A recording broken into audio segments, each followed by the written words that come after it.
Partindo direto, né, já para o estudo, afinal de contas, é para isso que nós estamos aqui hoje, para nos aprofundarmos na Bíblia. Eu diria que existem pelo menos 4 razões pelas quais seria importante estudar sobre a vida de Paulo. A primeira delas é porque a sua influência ajudou a moldar o mundo que nós temos hoje, né? A expansão do cristianismo deve-se em grande parte a ele. É lógico que nós atribuímos, acima de tudo, ao Espírito Santo, mas é inegável o papel que Paulo teve na expansão desta mensagem. Mais do que isso, aquilo que nós chamamos hoje de mundo judaico-cristão, em outras palavras, essa articulação entre a doutrina e a mensagem do judaísmo com a mensagem do cristianismo, ela foi, em um primeiro momento, pensada por ele. Então, toda a cultura ocidental, de certa forma, ela passa pelo pensamento de Paulo. Esse é um outro motivo pelo qual é importante estudarmos o que ele disse. A reforma protestante, que no próximo ano comemora 500 anos e que foi talvez o outro grande chacoalhão da história da humanidade a partir do surgimento do cristianismo, ela também se baseou principalmente nos escritos de Paulo. Os reformadores chegaram a uma nova compreensão, uma antiga, mas ao mesmo tempo nova compreensão sobre o Evangelho, sobre a mensagem da salvação, a partir do momento que eles se debruçaram sobre as cartas de Paulo, principalmente. E por último, porque não somente no mundo como um todo, mas na vida da igreja cristã. E quando eu falo igreja cristã, é tanto a igreja católica quanto as igrejas protestantes, as igrejas pentecostais, todas elas em maior ou menor grau, elas se baseiam nos ensinamentos de Paulo para administrarem a igreja. Você vai encontrar uma série de doutrinas, uma série de regulamentos das igrejas que tem como apoio o que Paulo escreveu. Então vejam só, são pelo menos 4 motivos importantes pelos quais nós devemos estudar sempre e sempre nos debruçarmos sobre os ensinamentos de Paulo. Eu posso dizer que é um dos meus livros, os livros de Paulo, as cartas dele são alguns dos meus livros preferidos de toda a Bíblia. Vez ou outra eu me pego lendo ou lendo autores escrevendo sobre ele, e já há algum tempo eu tinha esse desejo de estudar de uma maneira mais sistemática, de colocar no papel, de ir organizando as diferentes informações que eu ia aprendendo. E isso iria acontecer mais para frente, mas como veio esse convite agora no final do ano, a gente acaba se forçando, né, se disciplinando um pouco mais, e o resultado desta organização de diversas coisas que eu tenho lido e concluído nos últimos anos está sendo colocado aqui dessa maneira. Uma outra razão, aliás, outras considerações que nós podemos fazer é que este é um tema que tem uma certa complexidade, não é um tema tão simples assim.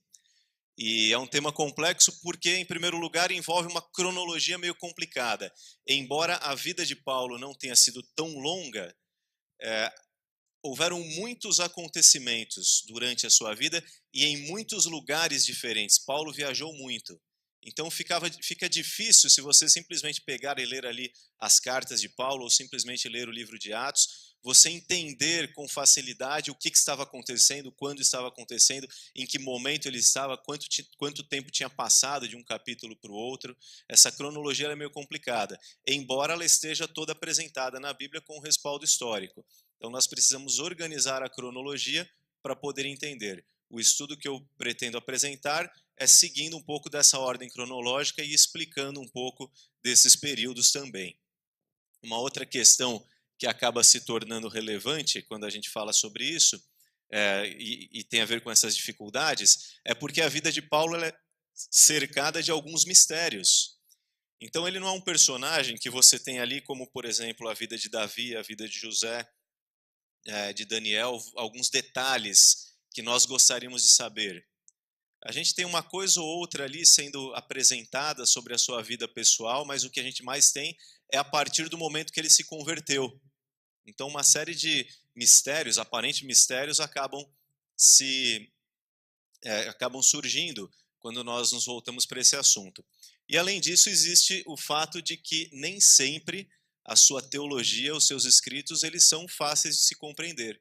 O próprio apóstolo Pedro, conforme a gente lê ali na sua segunda carta, capítulos 3, versos 15 e 16, dizia, né, ele falou assim nesse momento: nosso irmão Paulo lhes escreveu com a sabedoria que Deus lhe deu. Suas cartas contêm algumas coisas difíceis de entender. Então vejam só, se até um dos seus contemporâneos, alguém que conversava com ele, alguém que trocava ideias com ele, estava afirmando isso, que nem sempre era fácil compreender o que ele escrevia, que dizer então de nós, quase 2000 anos depois, numa outra época, um outro contexto, tentando entender o que foi escrito naquele momento. Então essas são algumas das dificuldades que nós vamos tentar superar durante esses estudos. E eu gostaria de começar descrevendo Paulo, apresentando ele conforme alguns dos comentaristas da Bíblia que eu pesquisei. Nós temos então, em primeiro lugar, algo sobre o seu nome. O nome de Saulo, na verdade, o seu nome original, o nome pelo qual ele é primeiramente mencionado na Bíblia, é uma variante grega de um nome hebraico, Saul, o mesmo nome do rei.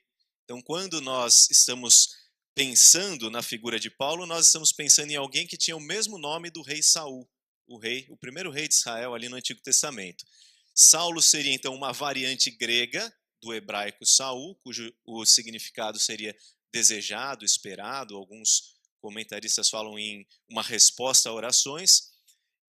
E o nome Paulo seria o mesmo nome, no entanto, em latim. Seria uma tradução desse nome já para a cultura romana. E o significado de Paulo, no entanto, muda. Paulo significa pequeno. Aí vem a pergunta: ele teve o nome mudado? Essa é um dos mistérios que cercam. E normalmente nós tendemos a achar, assim como na tradição do Antigo Testamento, onde alguns personagens da Bíblia tiveram os seus nomes mudados, não é? Abrão para Abraão, nós temos ali Israel para Jacó para Israel, e vez ou outra nós nos deparamos com isso na cultura judaica. A mudança de nome significando a mudança de vida, a mudança de caráter, um outro momento da vida da pessoa. No caso de Paulo, nós tendemos a pensar a mesma coisa. Então ele se tornou cristão e agora ele passou a se chamar Paulo. No entanto, o próprio significado dos nomes não nos dá a entender algo do tipo. O significado dos nomes não nos diz que ele passou agora a ter um nome mais apropriado, porque o nome antigo dele já era um nome muito espiritual, se formos pensar assim. Não tinha nenhuma conotação pejorativa no nome Saulo. E, ao mesmo tempo, não existe parte nenhuma da Bíblia que diga que foi Deus quem mudou o seu nome. Esse é um outro detalhe que às vezes passa por alto. Nós achamos que foi isso que aconteceu, mas não foi. O que acontece é que no Evangelho, ou melhor, no livro de Atos, voltando aqui um pouquinho, no livro de Atos, capítulo 13, verso 9, quando Lucas, que é o autor do livro de Atos e também do Evangelho de Lucas, começa a descrever, começa a falar e a introduzir de maneira mais detalhada a presença de Paulo na história, ele começa a chamá-lo de Paulo. E a partir daí é só Paulo que a gente vai encontrar nas Escrituras.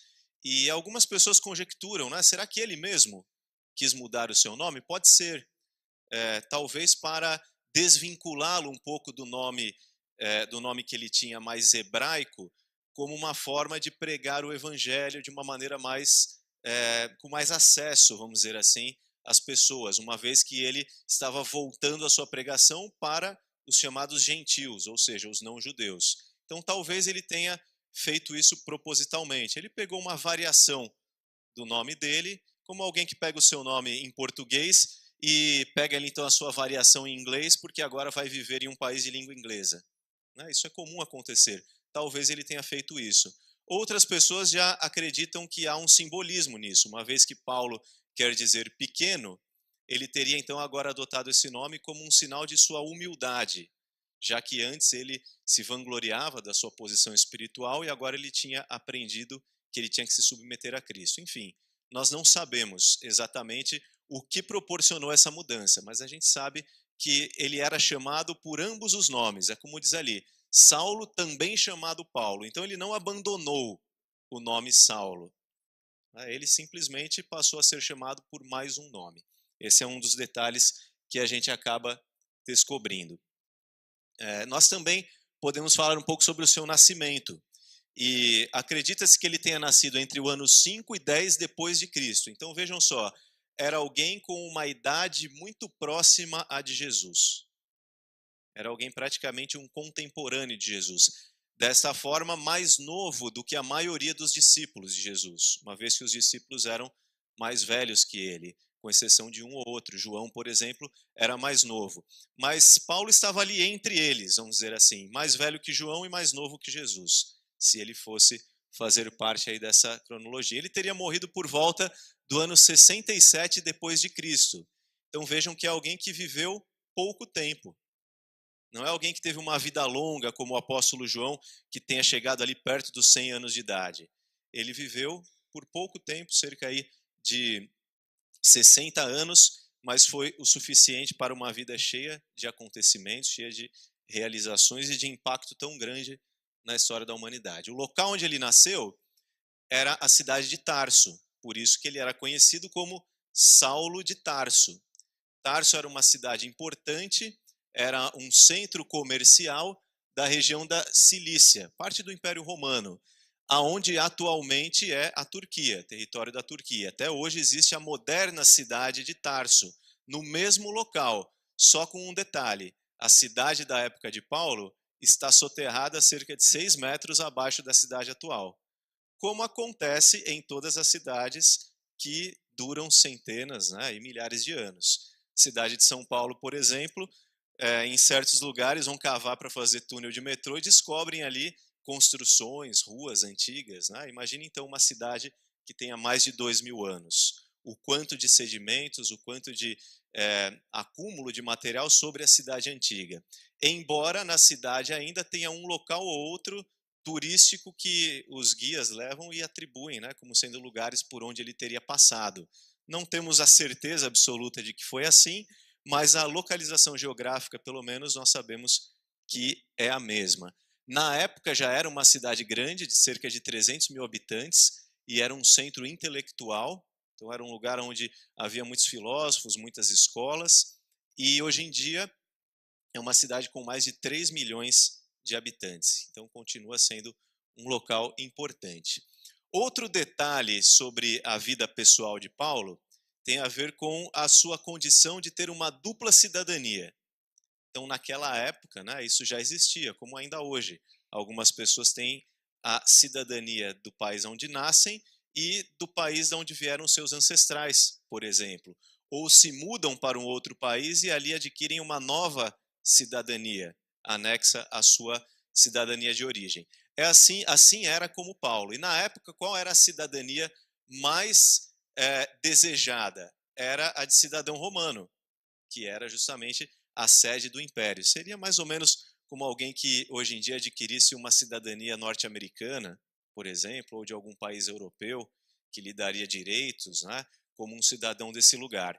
E ele era cidadão romano. Por que isso? Vamos ver primeiro a referência, está em Atos capítulo 16, versos 37 e 38. Mas Paulo disse aos soldados: sendo nós cidadãos romanos, eles nos açoitaram publicamente. Ele está contando aí uma história onde ele foi preso e açoitado.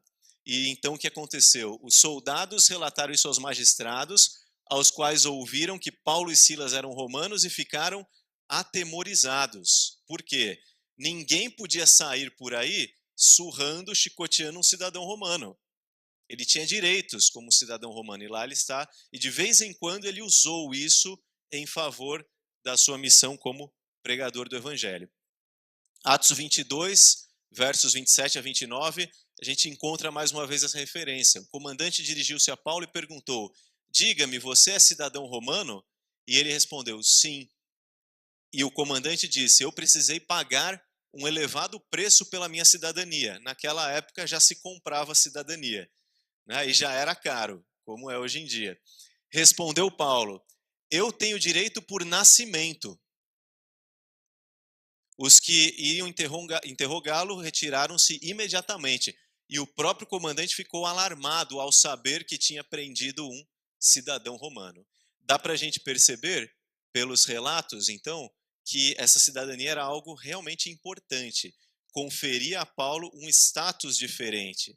E por que ele era cidadão romano? Porque ele tinha nascido em um local que era domínio dos romanos também, mas por uma particularidade, cerca de 60 anos antes de Cristo, na região aonde Paulo vivia, lá em Tarso, na verdade não Paulo, mas os seus ancestrais, os habitantes locais ajudaram os romanos a vencer os piratas da região e a consolidar a hegemonia dos romanos ali em termos de comércio.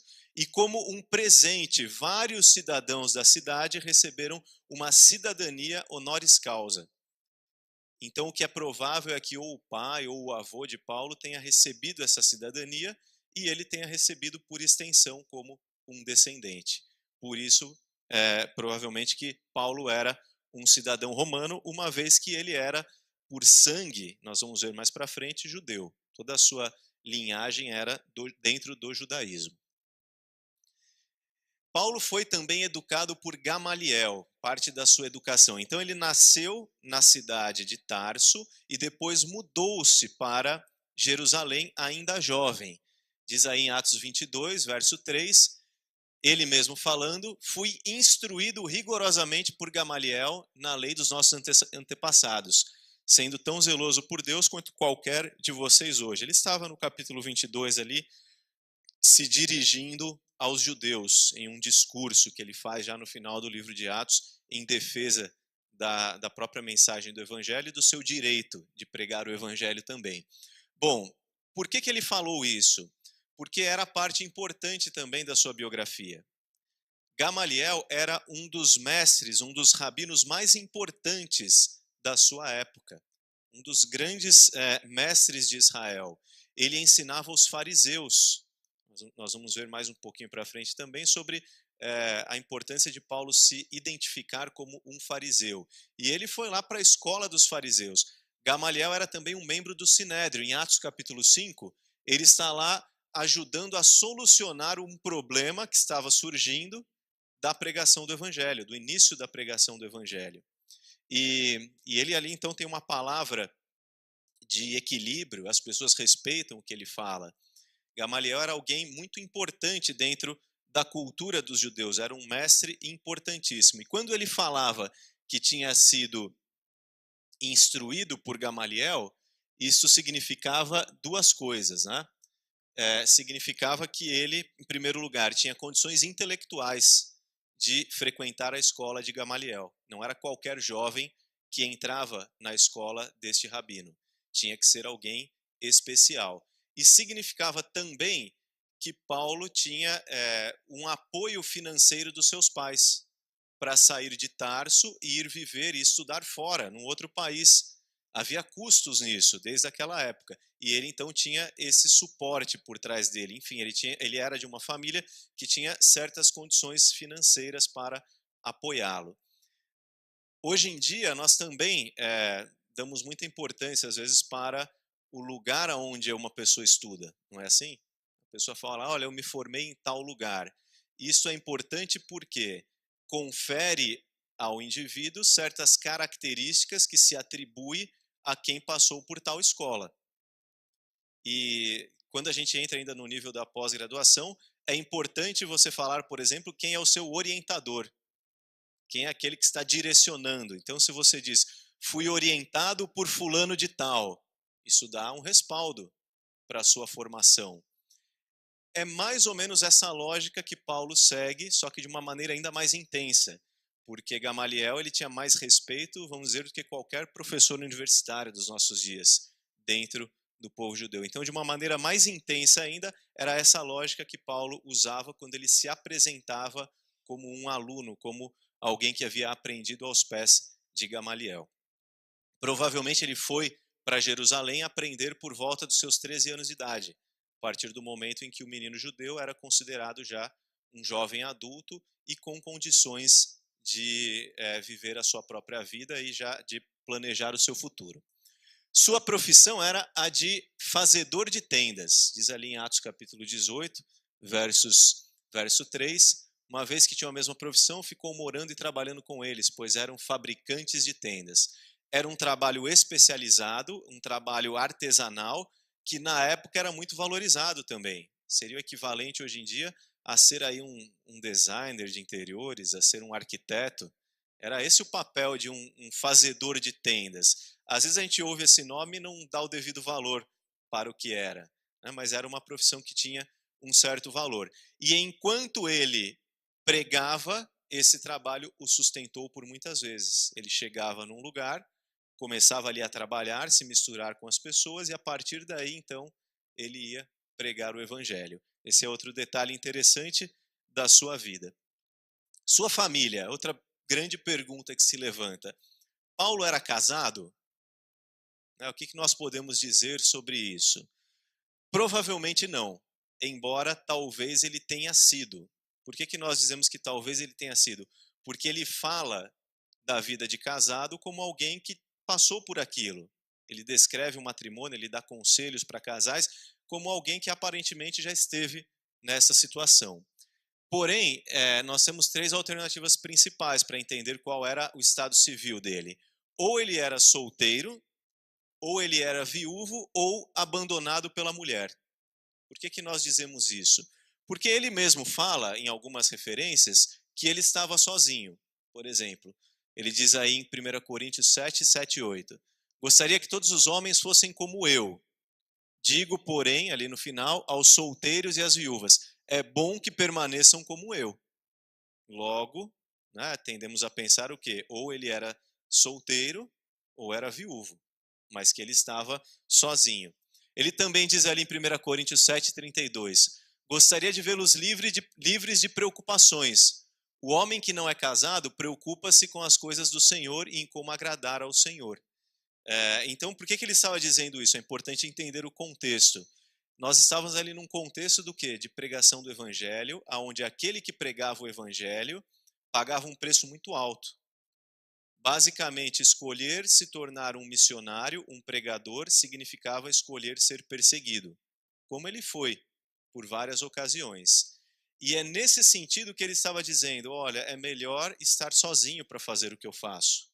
Porque ser casado naquele contexto provavelmente traria tanto um desvio de foco da missão, como um sofrimento para ele mesmo, quanto para a sua esposa e possíveis familiares. Por isso, ele dá esses conselhos. Não é um conselho geral para que todo mundo permaneça solteiro, mas é um conselho para que aqueles que naquela época quisessem se dedicar com exclusividade à obra de Deus, seria melhor estar na mesma condição que ele.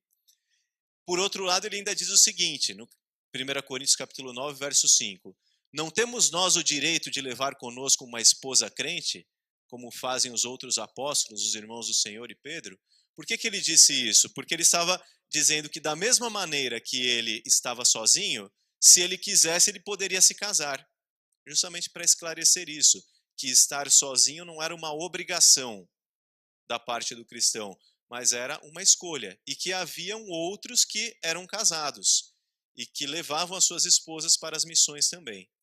Mas por que a ideia então de que talvez ele tenha sido abandonado pela sua esposa? Porque também era um costume na época, quando havia uma conversão, um judeu se convertia, ou uma mulher judia se convertia, e o marido ou a esposa respectiva não se convertiam ao cristianismo, uma vez que aquele que se converteu era excomungado, expulso da sinagoga, expulso da comunidade, muitas vezes o seu casamento acabava ali também.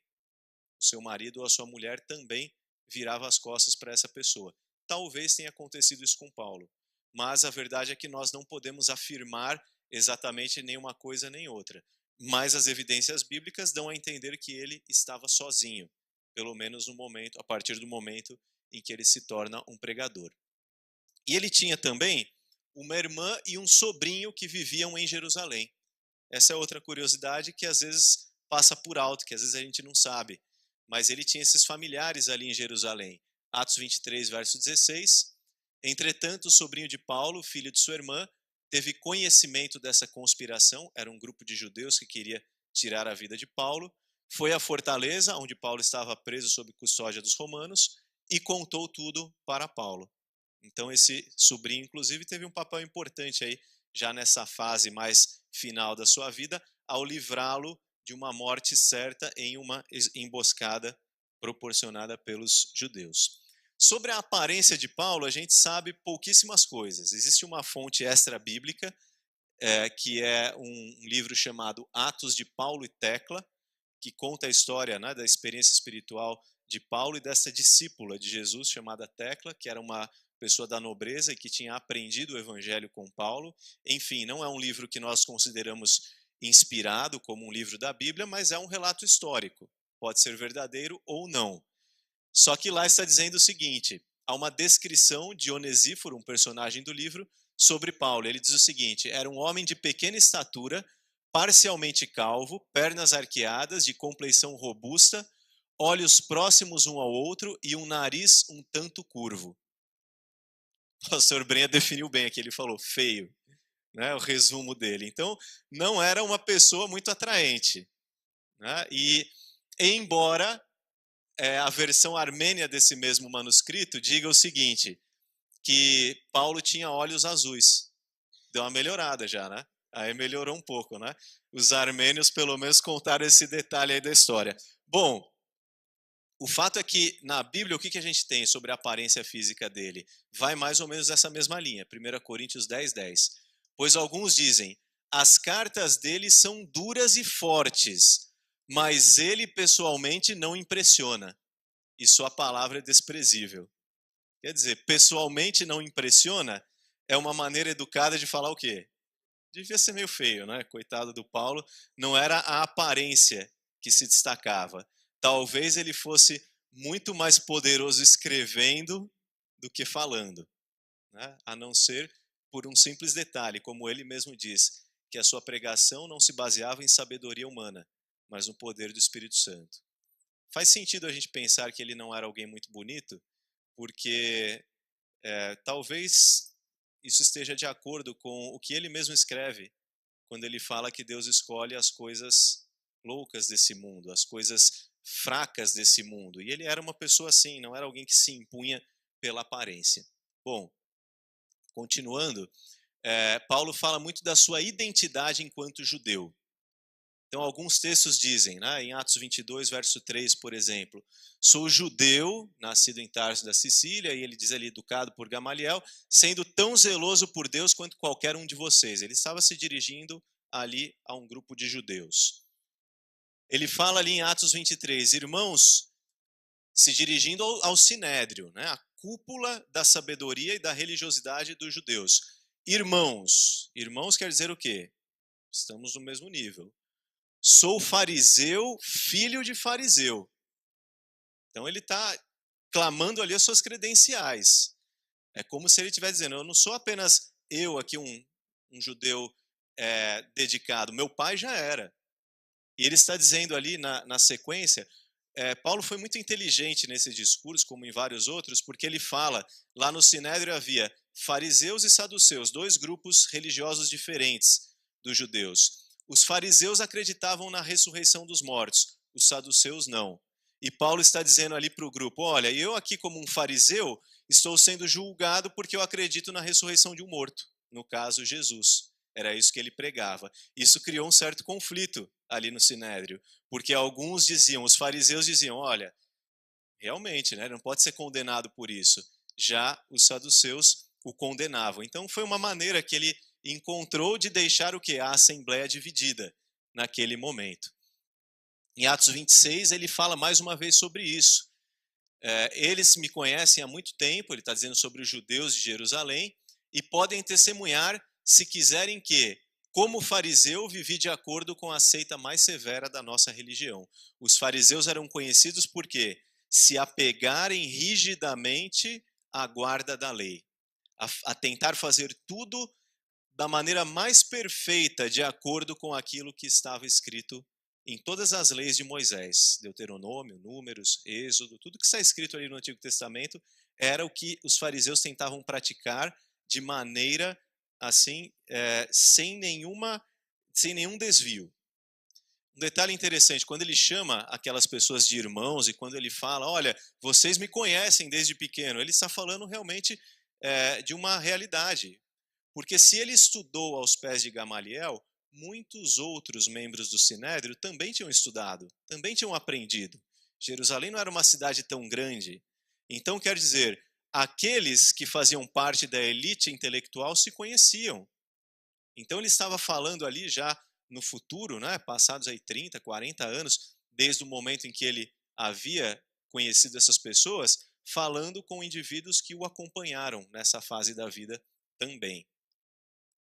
Em Filipenses 3, verso 5, ele diz: circuncidado ao 8º dia, da linhagem de Israel, da tribo de Benjamim, fui hebreu dos hebreus. Aliás, hebreu dos hebreus, segundo a lei, fui fariseu. Olha quantas credenciais ele apresenta ali, né? Tudo certinho na vida dele enquanto judeu. 2 Coríntios 11, 22. São eles hebreus? Eu também. Israelitas? Eu também. São descendentes de Abraão? Eu também. Então ele afirma categoricamente, ele não tem vergonha de esconder as suas origens enquanto um judeu. Então ele se apresenta como judeu, hebreu de hebreus. O que quer dizer isso, né? Normalmente o judeu que ia morar fora de Jerusalém, como era o caso dele, às vezes era considerado um judeu de segunda categoria, principalmente por um motivo, porque eles não sabiam falar o idioma. Não aprendiam, como, por exemplo, um brasileiro que vai morar em outro país e não sabe falar o português direito. É criado em outra cultura, né? Fala com sotaque ou fala errado, não sabe, não domina o idioma. Isso acontecia também com os judeus, e o judeu que era assim era desprezado, como se não fosse um judeu autêntico. Paulo não tinha esse problema. Quando ele fala hebreu dos hebreus, quer dizer, dominava o idioma perfeitamente, uma vez que ele tinha morado boa parte da sua vida em Jerusalém. Descendente de Abraão, da tribo de Benjamim, circuncidado no 8º dia, educado por Gamaliel e fariseu. Quer dizer, mais judeu do que a maioria daqueles que o acusavam, né, de ir contra o judaísmo. Ao mesmo tempo, Paulo foi um perseguidor da igreja. Vejam só, diz aí no capítulo 7 de Atos, verso 58, sobre Estevão. Arrastaram-no para fora da cidade e começaram a apedrejá-lo. As testemunhas deixaram seus mantos aos pés de um jovem chamado Paulo. Provavelmente ele tinha ali seus 20 e poucos anos de idade. Quando Estevão foi apedrejado, ele estava ali olhando e cuidando ali das vestes das pessoas para que elas pudessem realizar aquela obra tão terrível. No capítulo 8 do livro de Atos, versos 1 a 3, diz assim: Saulo estava ali consentindo na morte de Estevão. O que significa consentir? Significa dizer, tá certo isso daí, é isso mesmo, estão fazendo o que é correto, isso é consentir. E naquela ocasião desencadeou-se uma grande perseguição contra a igreja, todos exceto os apóstolos foram dispersos pelas regiões de Judéia e Samaria. Alguns homens piedosos sepultaram Estevão. Saulo, por sua vez, devastava a igreja, ia de casa em casa, arrastava homens e mulheres e os lançava na prisão. Então, nessa fase da vida, ali com seus 20 e poucos anos de idade, ele torna-se um perseguidor implacável da igreja. O próprio Paulo fala sobre isso, também no capítulo 22 de Atos. E quando foi derramado o sangue da tua testemunha Estevão, eu estava lá, dando a minha aprovação e cuidando das roupas dos que o matavam. Ele mesmo reconhece essa fase da sua vida. Esteve presente, consentiu e posteriormente foi comandar uma espécie de uma milícia, uma pequena milícia que identificava e aprisionava os seguidores de Jesus. Assim ele foi parar em Damasco, que era uma cidade importante, outro centro comercial importante, aonde ele achava que o cristianismo tinha que ser extinto quanto antes, a fim de que ele não se espalhasse. E foi ali que ele chega na segunda parte da história, que a gente vai estudar na semana que vem. Concluindo um pouco, né, eu gostaria de, em 5 minutos, falar um pouco sobre algumas características, né, a partir dessas características biográficas de Paulo, sobre algumas características suas de natureza emocional, do que diz respeito à sua personalidade, e como isso o impactou, e o que a gente aprende disso daí também. Então, basicamente, são duas coisas. A primeira delas era como Paulo se tornou, pela sua educação, pela maneira que ele foi criado, uma pessoa de uma personalidade de traços emocionais altamente rígidos. Ele era fariseu, apegado às tradições, e ele descreve um pouco disso. Essa rigidez que era peculiar aos fariseus beirava o que nós chamamos de perfeccionismo, que é a vontade ou é a crença de que você é capaz de alcançar a salvação e de praticar os ensinamentos de Deus de maneira perfeita, ainda na terra. de que o ser humano é capaz de chegar à perfeição. E embora, obviamente, nós tenhamos que colocar diante de Deus, né, as nossas dificuldades diariamente e, e pedir o aperfeiçoamento da nossa vida pessoal e espiritual, acreditar que se vive uma vida perfeita traz algumas implicações muito complicadas para a nossa vida emocional. Entre elas, por exemplo, uma sensação de culpa muito forte toda vez que a gente se desvia desse ideal de perfeição.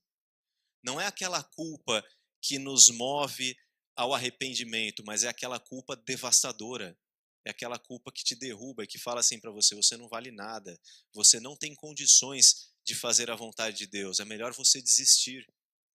Esse tipo de sentimento de culpa é muito comum em pessoas que acabam se tornando perfeccionistas e deve ser combatido. Não faz bem espiritualmente a gente achar que por causa de um erro nós agora estamos totalmente destituídos da graça de Deus. Uma outra característica é que da mesma maneira que nós nos tornamos assim com nós mesmos, nós acabamos tendo o quê? Um sentimento de autodepreciação e de rebaixamento de autoestima. A pessoa que ela vive essa expectativa constante de perfeição, ela tende a se sentir mal por causa disso. E Paulo relata algumas situações da sua vida, posteriormente ali na carta aos Romanos, onde ele se considera um miserável, porque ele não consegue ser perfeito. Vejam só, ele já era um cristão, a gente vai estudar esse texto em algum momento de maneira mais detalhada. Ele já conhecia a graça de Deus, mas ainda era uma luta para ele entender que Deus o amava, que Deus o valorizava, apesar dos seus pecados, porque não foi assim que a sua personalidade se constituiu. Um outro detalhe que acaba sendo um fruto, muitas vezes, desse perfeccionismo inalcançável, é um sentimento de depressão. Uma vez que eu não consigo, eu vou me desanimando cada vez mais e chego ao ponto de desistir, de abrir mão. E também isso rebaixa a minha capacidade de me colocar no lugar dos outros que também têm as mesmas fraquezas que eu. Porque se eu estou na minha cabeça conseguindo, então eu vou apontar o dedo e condenar aquele que eu acho que não consegue. Acaba gerando esse sentimento de supremacia em relação aos outros. E Paulo lutava muito com isso. Um detalhe interessante, né? A conversão de Paulo, que nós vamos estudar na semana que vem, foi um fator primordial para que isso mudasse, mudou radicalmente a sua perspectiva sobre esse assunto, mas foi também uma luta emocional. Permitir que essa nova compreensão religiosa o transformasse em uma pessoa mais tolerante, em uma pessoa mais compreensiva e em uma pessoa que fosse capaz de entender a graça de Deus para si mesmo e ensiná-la para os outros também. Felizmente, o fato dele ter conseguido operar essa mudança é um bom sinal para nós. Primeiro, porque a partir das suas lutas nós podemos nos identificar e entender que aquelas mensagens servem para nós também. Uma outra característica que vale a pena nós pensarmos sobre a sua constituição enquanto indivíduo, era essa firmeza, essa clareza em relação a quem ele era. Vejam só, não importa se foi depois da sua conversão, aonde o foco mudou e agora ele passou a defender o evangelho e a causa de Cristo, ou se era antes, quando ele ainda era um perseguidor dos cristãos. Uma coisa fica bem claro: Paulo sempre soube o que ele queria para a sua vida. O seu senso de missão sempre foi muito claro. E porque ele tinha esse senso de missão de uma maneira tão clara para si, fruto do quê? Autoconhecimento. Eu sei quem eu sou, eu sei de onde eu vim e eu sei o que eu quero. Autoconhecimento é talvez uma das características mais eficientes que existem no sentido da saúde mental. Quando eu aprendo a me conhecer, quando eu descubro quem eu sou, de onde eu vim, o que me influencia, do que eu gosto, do que eu não gosto, o que me faz bem, o que me faz mal, o que eu quero para a minha vida, o que eu não quero para a minha vida, quando eu sou capaz de responder essas perguntas de maneira clara, eu posso dizer que eu tenho autoconhecimento. Quando a gente fala aí um pouquinho de psicologia, o processo da psicoterapia basicamente é esse, um processo de autoconhecimento. É você ir a um determinado lugar, onde você tem um interlocutor, no caso o psicólogo, que vai te ajudar a se conhecer melhor. Coisas que talvez você nem soubesse sobre você mesmo, mas que naquele processo você vai descobrindo. E a partir desse conhecimento de si mesmo, você começa também a ter mais equilíbrio na vida, se relacionar melhor com as pessoas, trabalhar melhor, entender melhor os seus dilemas, os seus sofrimentos. Se torna mais fácil, né, para a pessoa agir. Quando a gente se conhece, quando a gente chega ao autoconhecimento, nós conseguimos agir com autonomia e evitar duas coisas, que talvez sejam dois dos grandes males emocionais dos quais as pessoas sofrem. Um deles é a submissão ao outro, submissão cega ao outro. É quando eu, por não saber o que fazer, eu acabo fazendo aquilo que o outro quer que eu faça. Eu me submeto ao totalitarismo. E aí você acaba entrando em relações disfuncionais que fazem mal para a sua vida, porque você não sabe o que você quer, você simplesmente se deixa ser conduzido. E o outro grande mal, que é semelhante a esse, é o conformismo. Talvez eu não tenha ninguém ditando para mim o que eu devo fazer, mas justamente por não ter o meu próprio foco, eu acabo me conformando, me deixando levar e faço o que todo mundo faz, sem pensar. Sempre que eu estou sujeito à autoridade do outro, sem reflexão, né, uma relação de totalitarismo, ou a uma relação de conformismo, fazer o que todos fazem, eu abro mão da minha autonomia. E o resultado disso, muitas vezes, é uma vida sem sentido. Quando as pessoas falam, olha, eu não sei qual que é o sentido da minha vida, eu não sei o que eu tenho que fazer, eu não sei para onde ir, é porque elas não aprenderam a desenvolver o quê? A sua autonomia, que tem a ver com seus valores, com seus objetivos na vida, e que é fruto do quê? Do autoconhecimento. Paulo não tinha problemas quanto a isso, porque desde pequeno ele aprendeu quem ele era, quais eram os seus objetivos na vida, para onde ele deveria ir. É lógico que a gente pode acabar se enganando, como ele estava enganado, mas a partir do momento em que nessa busca ele descobria um novo sentido, estava tudo certo. Ele conseguia se redirecionar para algo que então começava agora a ter um sentido maior na sua vida. E esse também é um ensinamento que nós podemos aprender a partir das emoções de Paulo.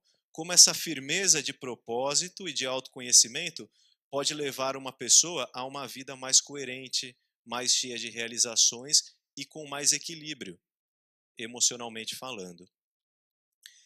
Assim a gente termina a parte de hoje. Passei um pouquinho do tempo, peço desculpa para vocês, é que tem muita coisa, né? Eu vou tentar condensar tudo isso. A primeira parte da vida de Paulo nós extraímos essas lições. Acho que o nosso personagem foi apresentado para vocês hoje. Algumas informações relevantes sobre quem ele é, e a partir da construção desse personagem, conforme a Bíblia o descreve, nós vamos agora começar a entender na outra semana esta grande mudança que aconteceu na sua vida e as implicações dessa mudança sobre ele e, consequentemente, o que a gente vê disso até hoje.